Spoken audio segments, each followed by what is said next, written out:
bâtiment de la presse et le magazine Quello 24. D'abord, il faut déplorer la mort de ces dames, personnel humanitaire dédié pour la cause des enfants congolais.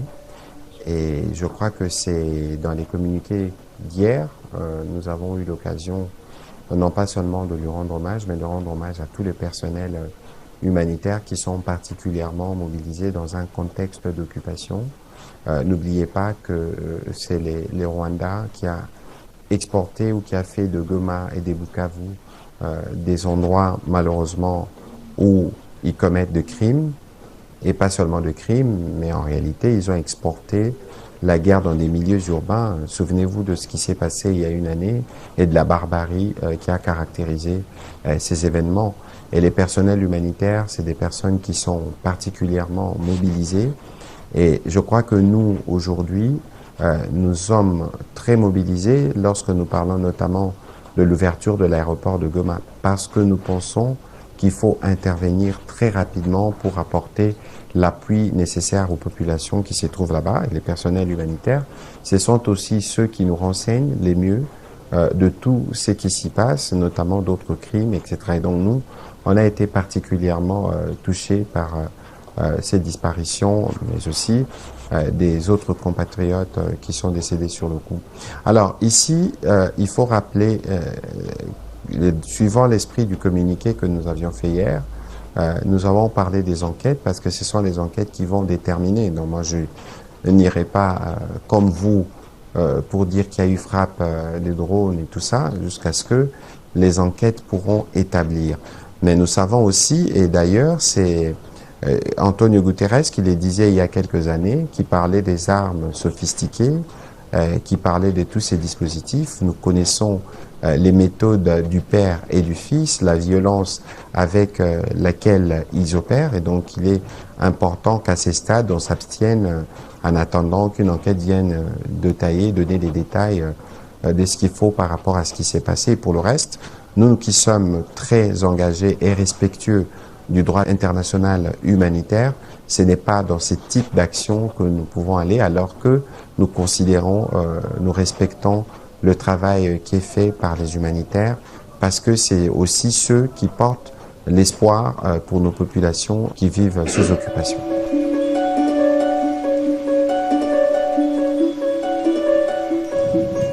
Écoutez, les premiers éléments, je crois que c'est ce que nous avons partagé. On ne pourra pas, n'oubliez pas que c'est un des incidents qui se passe dans une partie du pays sous occupation, qui est sous la responsabilité du Rwanda et du M23 pour le moment. Et nous considérons, et c'est l'occasion de le rappeler, que la première condition qui permet un retour à la normale, c'est comme le stipule la résolution 2773, c'est les départs de troupes rwandaises et la sortie du fils ou du supplétif M23. Et donc ici, l'idée pour nous, c'est de dire qu'aujourd'hui, on a vu ce que donne une gouvernance par crime, on a vu ce que donne la violence. Je pense que le temps est venu, en tout cas pour le Rwanda, de cesser de se dérober et de venir pleinement dans les cas du processus de paix pour que nous puissions appliquer ce qui avait été prévu et pour qu'ils quittent notre territoire avec les anges de la mort qu'ils traînent.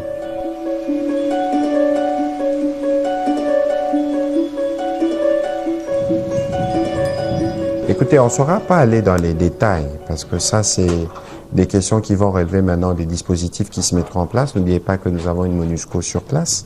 N'oubliez pas aussi que la personne qui a été touchée de manière générale, les personnes qui sont mortes, méritent d'avoir une lumière. Et donc, dans cet ordre-là, nous allons tous attendre ce qui va se mettre en place, de sorte que nous puissions être davantage édifiés sur ce qui s'est réellement passé.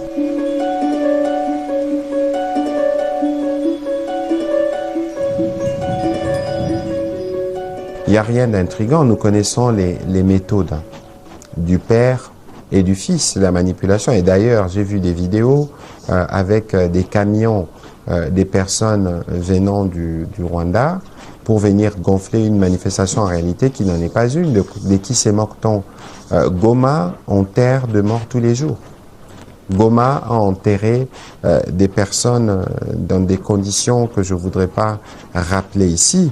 N'oubliez pas les événements qui se sont passés en janvier de l'année dernière, qui illustrent la violence. Si cela tenait vraiment au respect de la vie humaine, ils ne seraient jamais à Goma, parce qu'en venant à Goma, ils ont amené la mort qui sème, y compris dans leur propre camp. Je ne voudrais pas rappeler les cas de votre ex-confrère et pour lequel on n'a jamais entendu une quelconque forme de demande d'enquête, etc. C'est illustratif de l'esprit de ceux qui sont. Et aujourd'hui, vouloir intimider, priver les étudiants d'aller aux universités pour venir porter les messages, même si ils peuvent arriver à voir des gens s'élever, mais en réalité, c'est parce que ces gens tiennent à leur vie, parce que toute voix contestataire est sanctionnée par la mort ou par le fouet. Vous êtes au courant de tous les crimes qui s'y commettent. Quoi qu'il en soit, nous avons vu l'exemple d'Ouvira, lorsqu'ils en sont sortis. C'est les mêmes états d'esprit qu'il y a dans les chefs de nos populations à Goma, c'est les mêmes états d'esprit qu'il y a dans les chefs de nos populations à Bukavu.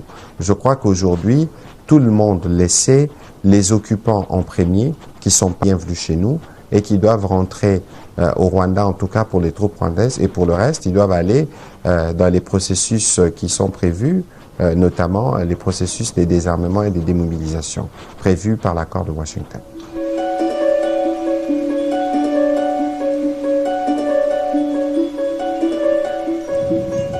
Écoutez, cette mort nous a tous émus et donc toutes les réactions internationales sont compréhensibles et évidemment rappellent la nécessité pour les uns et les autres de rester pleinement mobilisés pour que la paix puisse être restaurée, parce que je crois que c'est la présence des troupes rwandaises dans la ville et des supplétifs du M23 qui représentent le véritable danger.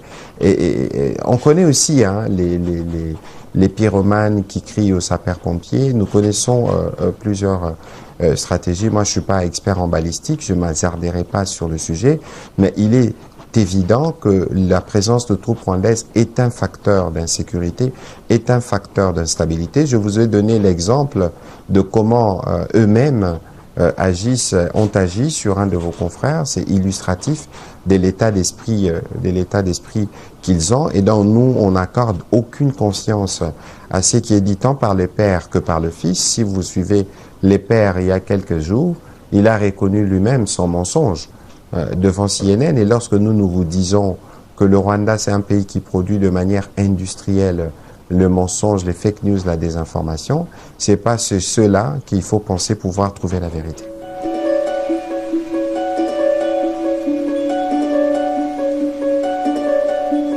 Écoutez, ici, la question de Rubaya, elle est vraiment illustrative de tout ce qu'il y a d'horreur. C'est cela d'ailleurs, les vrais visages de cette guerre de prédation. On tue, on laisse mourir pour piller de manière systématique. Ce que nous avons observé sur Rubaya est extrêmement grave. En 40 jours, plus de 600 compatriotes sont morts. Et les combles, justement, du cynisme, c'est qu'ils n'ont pas arrêté. Donc, en pleine saison de pluie, on connaît la nature du terrain, mais on continue quand même à vouloir utiliser femmes et enfants, y compris pour des activités, des pillages. Je crois qu'aujourd'hui, il est important, non pas seulement pour regarder les supplétifs, le père et les fils qui pillent sur le terrain, mais pour regarder aussi tout ce qui s'approvisionne dans la chaîne. Et d'ailleurs, j'ai discuté tout à l'heure avec mon collègue de mine. Nous avons une stratégie qui est bien mise en place pour qu'on arrive à retracer tous ceux qui sont les acheteurs de ces coltans du sang, de ces coltans de massacre, pour que nous puissions tout autant les exposer, parce que ces zones, c'est des zones rouges que nous avons décrétées depuis plus d'une année déjà. C'est des zones où aucune forme d'exploitation ne peut se faire. Et donc, vous voyez qu'ici, il y a une volonté de prédation, et cette volonté de prédation dicte tous les actes, y compris malheureusement des actes qui exposent dangereusement de vie, et même lorsqu'on compte des centaines de morts, cela n'est jamais suffisant.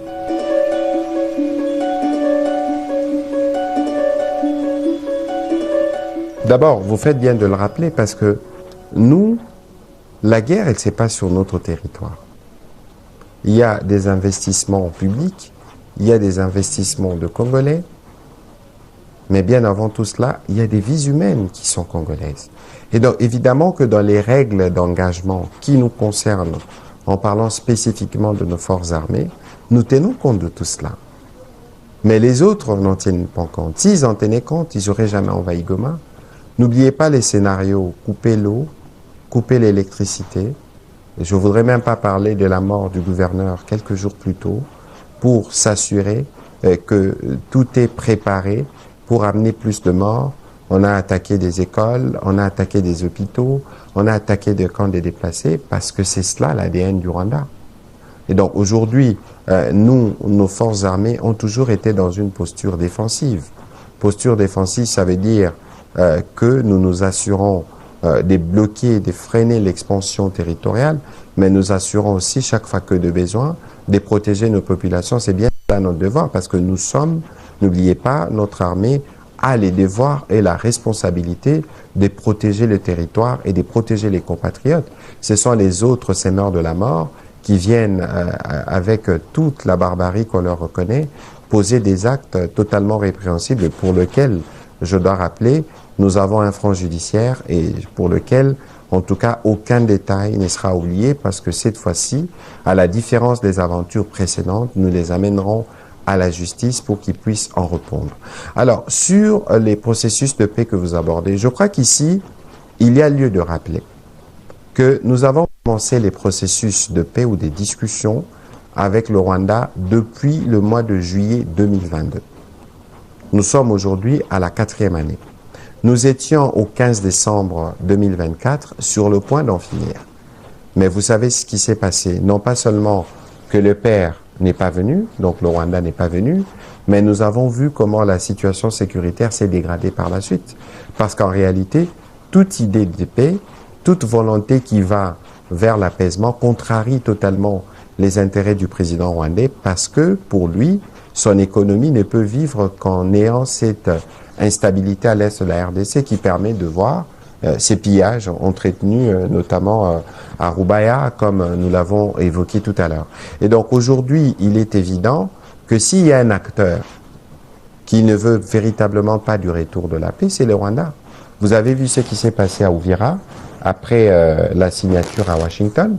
Vous avez vu qui a tiré à partir d'où, de quelle manière les tirs ont été faits, comment on a utilisé des drones kamikazes sur des cibles civiles et tout ce qui s'en est suivi. Je voudrais vraiment pas faire le chapelet de tous les actes répréhensibles qui ont été posés entre-temps. Et ici, nous avons un médiateur américain qui, à la différence du médiateur africain de l'époque, pour qui malheureusement le Rwanda n'avait que peu d'égards. Ici, je voudrais encore citer le président Lorenzo, qui s'est particulièrement déployé, mais malheureusement, cela n'avait pas rencontré l'agenda du président rwandais. Mais ici, nous avons un médiateur qui a des leviers. N'oubliez pas qu'avant que nous ne puissions aller à la signature le 4 décembre, nous avons été dans le cadre du mécanisme conjoint de coordination des sécurités et du comité de supervision des questions justement de sécurité. Nous avons été avec les Rwandais, avec les Américains au milieu pour faire le point des responsabilités des uns et des autres. Nous avons commencé la campagne de sensibilisation telle qu'est prévue dans les annexes de l'accord par rapport au CONOPS pour sortir en tout cas les éléments FDLR qui sont dans l'infime partie du territoire d'ailleurs qui est sous notre contrôle. Et je crois que de ces points de vue, vous devez avoir vu aussi qu'avec la MONUSCO, il y a, pendant que nous parlons d'ailleurs, des processus qui se font pour rapatrier certains nombres de ces FDLR qui sont des Rwandais. La vérité, c'est que pour bien traiter la menace des FDLR, les Rwandais doivent quitter les parties du territoire qui s'occupent parce qu'il existe une cartographie aujourd'hui. On sait plus ou moins les localiser. Les médiateurs américains le savent, les Rwandais le savent. Et nous, si nos forces doivent traiter cette menace, il faut bien que les Rwandais quittent notre territoire pour que nous puissions traiter les cas résiduels. Qu'on ne vous trompe pas, les chiffres ont été avancés dans les différentes plateformes de discussion. Mais quoi qu'il en soit, nous sommes plutôt, tel que nous le disions toujours, Nous avons confiance à la médiation américaine. C'est la médiation qui nous a permis aujourd'hui d'avoir notamment des sanctions. Les sanctions les plus importantes, c'est peut-être pas celles qui ont été données aux individus, qui sont tous les 4 d'ailleurs, officiers impliqués directement dans les tristes événements des Goma. Et donc, bien au-delà des sanctions, c'est des sujets qui doivent répondre de ces actes d'horreur devant la justice. J'ai pas envie de rappeler ici que l'armée rwandaise a souvent attaqué les casques bleus de la MONUSCO. N'oubliez pas qu'il y en a qui ont été pris à partie, qui ont perdu la vie. N'oubliez pas qu'ils ont tiré sur un hélicoptère de la MONUSCO. Je ne voudrais pas faire un chapitre de tous ceux qui ont toujours montré du mépris par rapport au processus de paix, à ceux qui doivent en être des gardiens. Pour ce qu'il en reste, nous, République démocratique du Congo, je le redis encore à haute et intelligible voix, nous comptons respecter ou nous respectons nos engagements dans les cadres de l'accord, parce que plus que le Rwanda, nous avons besoin de paix pour nos populations et pour poursuivre nos efforts de développement. Et donc, aujourd'hui, avant que nous puissions d'ailleurs reprendre formellement les discussions, je crois que dans les jours qui viennent, les premières réunions vont se tenir à Washington, il faut un cessez-le-feu, et nous connaissons celui qui a coutume de ne jamais rien respecter. Les noms des cessez-le-feu dont on a parlé, que ce soit à Luanda, à Washington ou à Doha, nous savons qui ne les respecte pas.